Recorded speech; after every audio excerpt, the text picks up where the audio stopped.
श्री शिवाय नमस्तुभ्यम। हर हर महादेव। जय पितृदेवाय नमः। 14 अक्टूबर सर्वपितृ अमावस्या, जो कि हमारे पितरों को समर्पित है।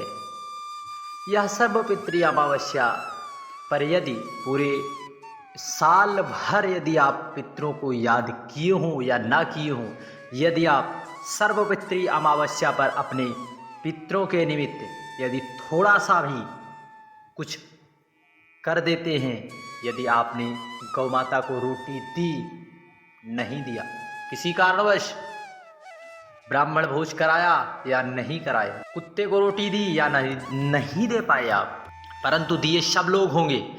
यदि आप इन सब चीज़ों को करने से वंचित रह गए हैं तो साल की बड़ी अमावस्या सर्वपितृ अमावस्या, जो कि पितरों के निमित्त है, आप इस अमावस्या पर अपने पितरों के नाम की एक लंबी बत्ती का दीपक, आपको लंबी बत्ती का दीपक लगाने मात्र से आपके पितर आपको आशीर्वाद दे देंगे। निश्चित है नाच नाच कर आशीर्वाद देंगे, परंतु भूल कर भी आप यह गलती नहीं करते और पितृ विसर्जन में आप इन चीज़ों का प्रयोग भूल कर ना करें, वरना पितृ यदि रुष्ट हो गए तो समझ लीजिए कि आपके जीवन में पितृदोष निश्चित है आना। इसलिए यदि आप कुछ चीज़ों को विसर्जन में, पितृ विसर्जन में अर्थात श्राद्ध क्रिया में या पितरों को विदाई में नहीं सम्मिलित करते तो निश्चित है आप पर पितृ प्रसन्न रहेंगे, आपको आशीर्वाद दे देंगे। तो दीपक आपको किस समय लगाना है, जो है किस चीज़ों का प्रयोग नहीं करना है, इस सब की जानकारी इस वीडियो में। और यदि पितृ प्रसन्न रहते हैं तो निश्चित है हमारे जीवन में पितृ कृपा होती है, हमारे सारे कार्य सफल होना प्रारंभ हो जाते हैं। तो ऐसे में आपको अपने पितरों से इस प्रकार से प्रार्थना करना है। प्रार्थना करें, जो कि इस पूरे वीडियो में 3 महाउपाय की चर्चा की जाएगी, जिसमें से तीसरा आप लोग ज़रूर सुने। इस तरह से आप देख रहे हैं दीपक आपको लेना है। क्या लेना है? दीपक। परंतु एक चीज़ का विशेष ध्यान रखें, आपको घी गौ माता का ही लेना है। गौ माता का घी, आप भैंस आदि का घी ना प्रयोग करें। यदि आप भैंस के घी का प्रयोग करते हैं तो पितृ 7 कोस दूर ही से लौट जाते हैं और आपसे रुष्ट हो जाते हैं। परंतु आप विशेष ध्यान रखें, गौ माता के घी का प्रमाण पूज्य गुरु जी ने ही बताया है। इस दीपक को, लंबी बत्ती का दीपक ले लेना है और थोड़े से आपको चावल के दाने ले लेना है आसन के लिए। इस तरह से थोड़े से चावल आसन के लिए ले लें।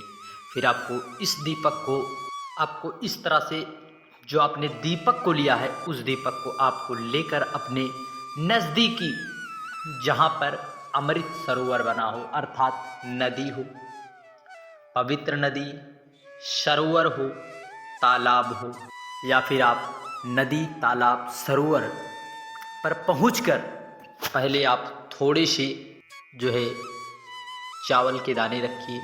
फिर उसके बाद आपको जो है दीपक प्रज्वलित कर देना है। परंतु एक बात का ध्यान रहे, दीपक का मुंह दक्षिण दिशा में ही आपको रखना है, जिस तरफ से पितरों का आगमन होता है। पूज्य गुरु जी बताते हैं कि दीपक इसलिए रखा जाता है कि हमारे द्वारा दिए गए इस 16 श्राद्ध में जो पितृ ग्रहण करते हैं, फिर किसी पवित्र नदी या तालाब के घाट पर जाकर वो जल ग्रहण करते हैं और फिर हमें आशीर्वाद देते हैं और फिर वे अपने लोक को चले जाते हैं, भगवान कुबेर भंडारी, भगवान श्री हरि की भक्ति करते हुए।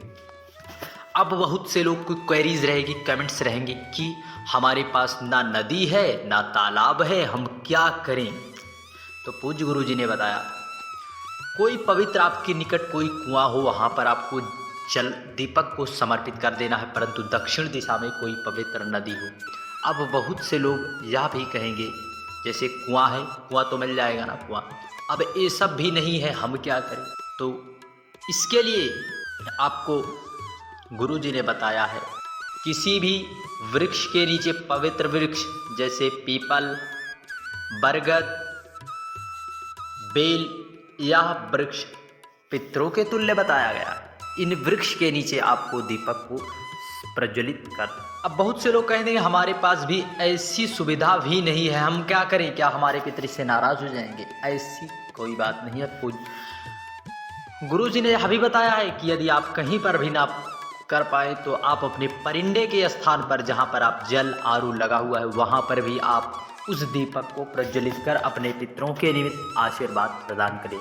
यदि आप लोग किसी पवित्र या नदी, तालाब के सरोवर पर गए हैं तो एक दीपक आप अपने परिंदे के स्थान पर भी लगा सकते हैं। इससे आपके जीवन में चल रहे पितृदोष की समस्या दूर होगी और पितर आपको नाच नाच कर आशीर्वाद भी देंगे और आप निश्चित है आपको एक साल के अंदर आप अपने जीवन में कुछ नए परिवर्तन देखने को जरूर पाएंगे। श्री शिवाय नमस्तुभ्यम, हर हर महादेव। भूल कर भी आपको कुछ सामग्री का प्रयोग जो है पितृ विसर्जन में नहीं करना है। यदि इस कोहड़ा, इसे पेठे वाला कोहड़ा, इस पेठे वाले कोहड़े का प्रयोग श्राद्ध क्रिया में अर्थात 16 दिन में यदि आप नहीं किए हैं तो अंतिम दिन सर्वपितृ अमावस्या अर्थात ब्राह्मण भोज में भी यदि आप अपने घर में पितरों के निमित्त थोड़ा सा कुछ भी कर रहे हैं तो इसका प्रयोग भूल कर ना करें। और अगला ऑप्शन जो बंद को भी है, इसका प्रयोग ना करें वरना पितृ आपसे नाराज हो जाएंगे। और भैंस का दूध भूल कर भी प्रयोग ना करें वरना पितृ 7 कोस दूरी से ही चले जाते हैं।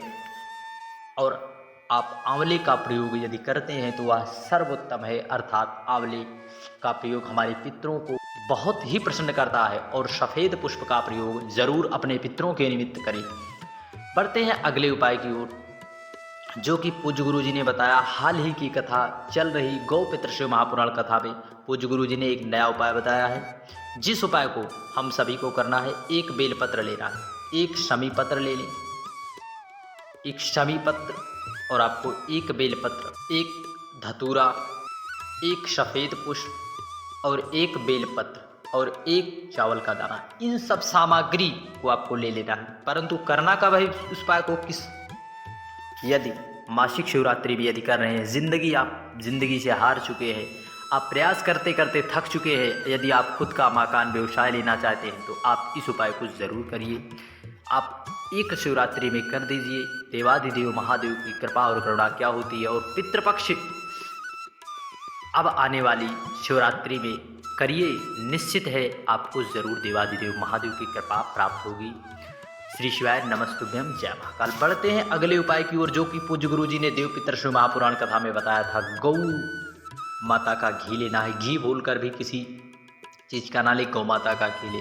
और आपको गुड़ लेना है, क्या, थोड़ा सा गुड़ भी लेकर आपको अघियारी तैयार कर लेना है।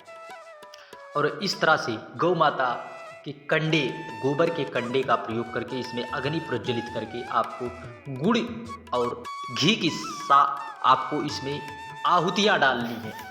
यदि जो भी व्यक्ति ऐसा करता है पितरों के निमित्त इस पितृपक्ष में, तो पितृ उस पर प्रसन्न होते हैं और पितृ उससे जो धुआं निकलता है वह हमारे पितरों को प्राप्त होता है और पितृ इससे भी हमें आशीर्वाद देते हैं। श्री शिवाय नमस्तुभ्यम, हर हर महादेव, जय। वीडियो की जानकारी उपयोगी लगे चैनल को सब्सक्राइब कर कमेंट में हर हर महादेव लिखना ना भूले। जय पितृदेवाय नमः।